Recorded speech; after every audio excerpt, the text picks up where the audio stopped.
माता दी दोस्तों, आप सभी का मेरे इस YouTube चैनल में हार्दिक स्वागत है। दोस्तों, आप सभी को पता है कि शारदीय नवरात्रि आने वाली है और पितृपक्ष की समाप्ति होने वाली है।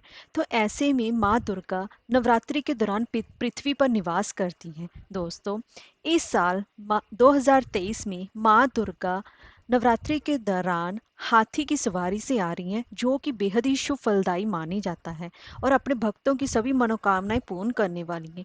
कहा जाता है कि नवरात्रि के पावन दिनों में जहां जहां माता रानी की मूर्ति या तस्वीर सजाकर पूजा की जाती है, उसी जगह माँ दुर्गा निवास करती है और अपने भक्तों की पूजा प्रत्यक्ष रूप से स्वीकार करती है।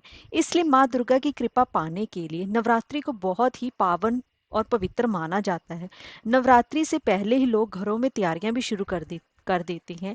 आपने भी नवरात्रि की तैयारियां शुरू कर दी होंगी। अगर ऐसे में आप माँ दुर्गा की कृपा पाना चाहते हैं, तो शारदीय नवरात्रि के शुरू होने से पहले अपने घर से आपको कुछ चीज़ों को फेंक देना चाहिए, ताकि आपको माँ दुर्गा की कृपा प्राप्त हो सके। तो दोस्तों, आज की हम इस वीडियो में बात करेंगे कि नवरात्रि से पहले हमें ऐसी कौन सी वो खास नकारात्मक चीज़ें हैं, जो जिनसे कि ऐसी चीज़ों को हम घर से बाहर फेंक दें, ताकि हम माता दुर्गा की कृपा प्राप्त कर सकें और उन चीज़ों को बाहर फेंक कर अपने घर में सुख समृद्धि प्राप्त कर सकें। तो चलिए वीडियो शुरू करते हैं। दोस्तों, अगर आपको हमारी ये वीडियो अच्छी लगी हो तो लाइक और शेयर करें और चैनल को सब्सक्राइब करना ना भूलें और कमेंट बॉक्स में जय माता दी अवश्य लिखें।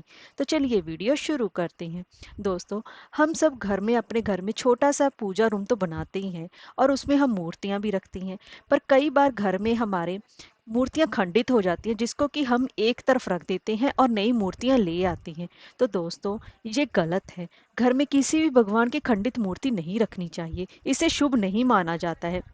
अगर आपके भी घर में खंडित मूर्तियां पड़ी हैं, तो इन शारदीय नवरात्रों के शुरू होने से पहले आप इनको घर से बाहर निकालकर किसी पवित्र नदी में डाल दीजिए, ताकि आपके घर में सकारात्मक ऊर्जा आए और जितनी आपके घर में नकारात्मक ऊर्जा है वो बाहर चली जाए। विशेष रूप से कोई भी कैलेंडर फटा हुआ हो, तब भी आप ऐसा ही करें। इन खंडित मूर्तियों को कभी भी अपने घर में नहीं रखना चाहिए, इससे नकारात्मकता ज़्यादा हावी रहती है। और दूसरा है, आप सभी के घर में पुराने जूते चप्पल पड़े रहते हैं, आप उनका इस्तेमाल करते नहीं और नए ले आते हैं, जो कि दोस्तों बहुत ही गलत है।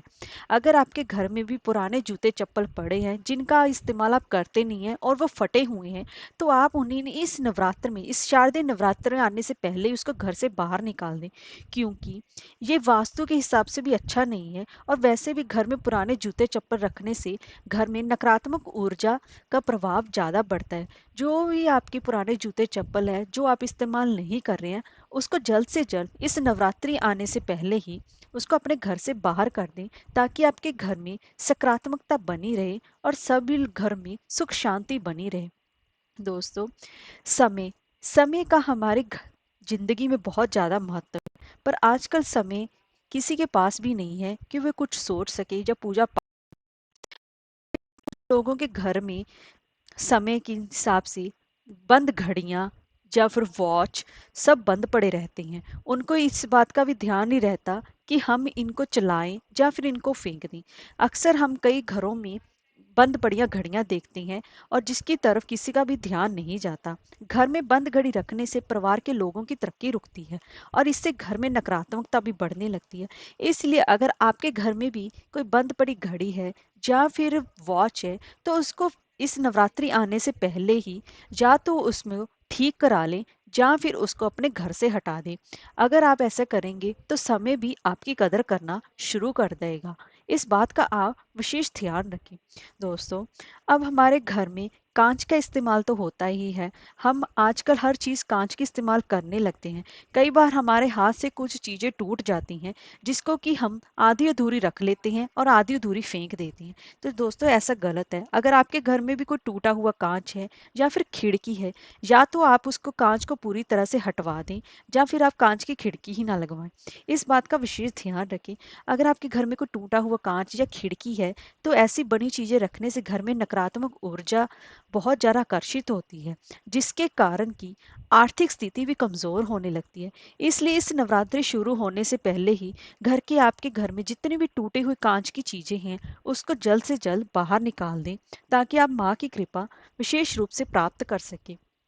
दोस्तों, अगर हम घर में पूजा पाठ करते हैं तो हम धार्मिक पुस्तकें भी पढ़ते हैं, लेकिन कई बार कुछ लोग इस बात को अनदेखा कर देते हैं कि उनकी धार्मिक पुस्तकें फटी हुई हैं, पर फिर भी वो संभाल कर रखते हैं, जबकि उसमें से पाठ भी नहीं करते। ऐसा गलत है। अगर आपके घर में धार्मिक पुस्तकें पड़ी हुई हैं और वो किसी तरह से फट गई हैं, अब वो किसी भी तरह से पढ़ने लायक नहीं है, तो इस नवरात्रि आने से पहले ही उसे बहते जल में प्रवाहित कर दें और उसकी जगह आप नई पुस्तकें ला सकती हैं। अगर आपके पास किताबें तो हैं, अगर उसको कोई पढ़ भी नहीं रहा है, या तो आप किसी को दान कर दें, या फिर अगर आपके पास फटी हुई हैं तो इसको आप प्रवाहित कर दें। तो दोस्तों, ये थी कुछ ऐसी जानकारी। अगर आपको इस नवरात्रि करेंगे तो माँ